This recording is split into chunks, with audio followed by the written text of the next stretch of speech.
कहेंगे भाई जिसको जबरदस्ती मुसलमान बनाया हो या धर्म परिवर्तन कराया, कोई मीडिया के सामने आया, कोई सबूत आया? कोई सबूत है?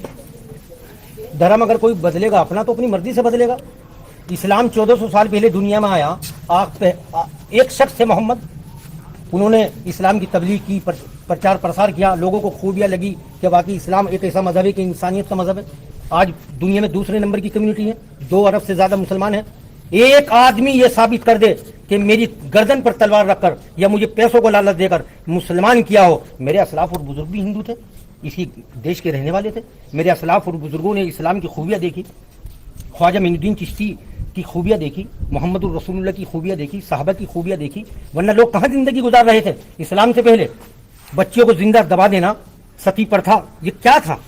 ये इस्लाम के आने के बाद खत्म एक हुआ। सवाल और जो एटीएस ने कहा है कि इस मदरसे के जरिए बड़ा पैसा आता था, बाहर गल्फ कंट्री से, इवन पाकिस्तान से कनेक्शन, ये सब सारी चीजें सामने आई। भैया मुसलमानों पर ज़कात फर्ज है, 5 रुकन है इस्लाम के, ईमान, नमाज, हज, ज़कात, रोज़े, ये इस्लाम की बुनियाद है।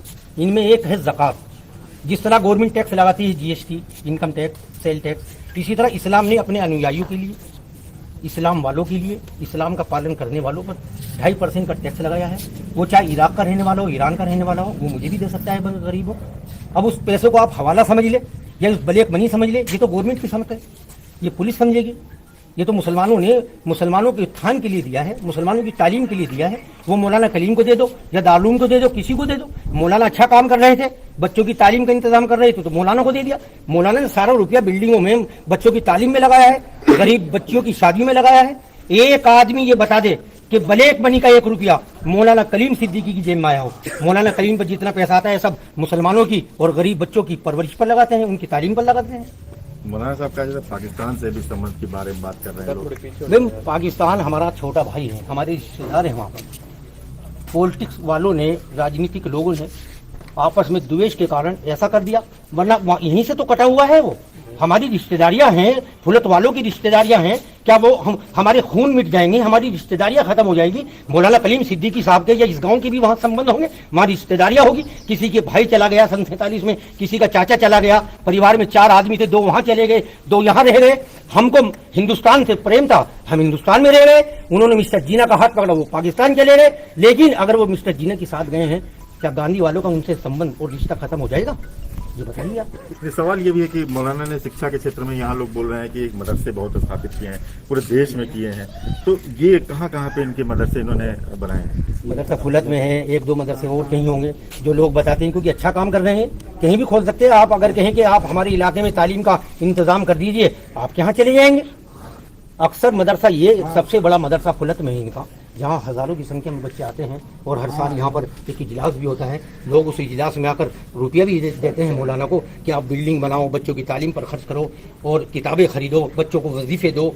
क्योंकि मदरसों में जो तालीम होती है वो बिन पैसे होती है, बिन फीस के होती है। जो बच्चे यहाँ पढ़ते हैं वो गरीब बच्चे होते हैं, जिनके ऊपर किसी का सवाल और है कि 30 साल से करीब ये मौलाना जो है वो इस तरह के काम कर रहे हैं, लोगों की शिक्षा, गरीबों की शिक्षा को लेकर। 30 साल में कोई इस तरह के आरोप क्या लगे, और आज लगे तो आखिर क्यों लगे? भैया 70 साल से कांग्रेस हुकूमत कर रही थी, किसी मदरसे पे एक आरोप बता दो। इस सरकार में मदरसे इन्हें दिखाई दे रहे हैं आतंकवादियों के अड्डे। मैं ये कहता हूं कि मदारिस में एक दफे क्लास तो अटेंड करके देखो, किसी मौलवी की शरण में आकर तो देखो, अगर जिंदगी न बदल जाए। इस्लाम की तालीम ने उन देहरियों की, उन लुटेरों की जिंदगी बदल दी जो कातिल होना चाहते थे कि मोहम्मद को कत्ल कर दें। वही दुनिया के सबसे बड़े अमीर बने, जिनकी 22 लाख मुरब्बा मील पर हुक्मरानी नहीं, हजरत उमर, इस्लाम के दूसरे खलीफा। ये बेबुनियाद बात है, जब से भाजपाई मदरसे इन्हें आतंकवादी सेंटर दिखाई देने लगे। ये बच्चे बेचारे जो है डंडा नहीं चला सकते, ये तो तालीम करते हैं। इनका इनका इनका रहना सहना देखो। कहा गया कि उमर गौतम से भी संबंध था, जो इसके पहले गिरफ्तार हुआ था परिवर्तन के बाद। या कोई किसी से भी संबंध रख सकते हैं क्या? अच्छा आदमी होगा, अच्छे आदमी के अच्छे आदमी से संबंध होंगे। अच्छा काम कर रहा था उमर गौतम।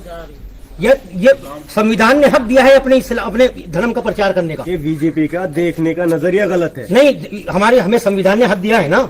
हम रुके क्यों थे यहाँ पर? गांधी के साथ हम क्यों गए थे कि हमें यहाँ पूरी जो है आजादी मिलेगी, अपने इस्लाम के लिए हमें पूरी आजादी मिलेगी, इस्लाम को फैलाने के लिए आजादी मिलेगी। हाँ, एक आदमी आकर बता दो पूरे हिंदुस्तान में किसी भी सूबे का कि मुझको जबरदस्ती मुसलमान किया गया है, मुझको पैसों को लालच दिया गया है, मुझको और लालच दिया गया है कि आप मुसलमान हो जाओ। इस्लाम अगर कोई कबूल करेगा सब कुछ छोड़ कर आएगा, क्योंकि उसके घर वाले तो खुद निकाल देंगे तो मुसलमान हो गए। अगर ये इस्लाम अच्छा मजहब ना होता तो दुनिया की बड़ी बड़ी नामचीन हस्ती टाइसन जैसे को देखो मुसलमान हुआ है। तो ये